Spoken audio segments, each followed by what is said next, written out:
Hi, we're Living Breathing Melbourne, and we've made Melbourne's own dashboard.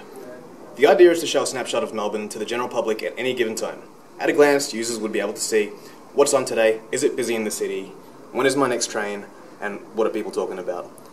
The goal is to create a dashboard so useful, it would be Melbourne's homepage of choice.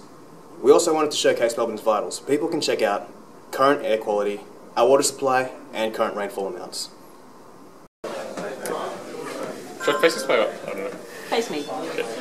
We've made a custom map. Since it's not for navigation, we've toned down the street names and colours and made the arrow a bit more prominent. Every tree in the City of Melbourne's awesome dataset of 70,000 trees is shown. They're colour-coded by species and even scaled to match the size of the trees. Bike share stations show how many bikes are currently available. Bike paths and footpaths are optional layers. The dashboard also uses the map as a starting point to branch out to other sources of information. Click on the arrow, see information about current river health and water levels. Click on the MCG, see what's happening there. Click on a pedestrian sensor and see how many people are currently on the street. Start again, go.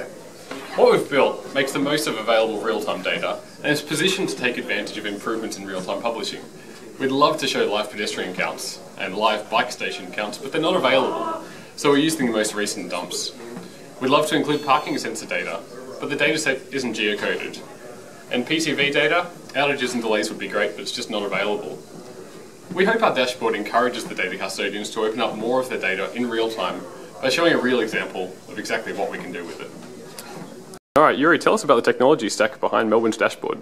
So the backend is running a Ruby micro framework called Sinatra, which just basically gives us a few endpoints to query for all the data that we need in the front end. We also run cron jobs to get to scrape different bits of data from different places, and then we can access that from the front end. Cool, and tell us about some data sets that have been used here. So here we are using the events RSS feed on things on today. How busy is the city is using historical kind of real time, but in the past, data of pedestrian locators around the city. CBD train times lets you go find trains to and from the city, which uses the PTV API. So you look at Batman to the city, you get Batman station to the CBD. This is Twitter feed, just Twitter's own stuff.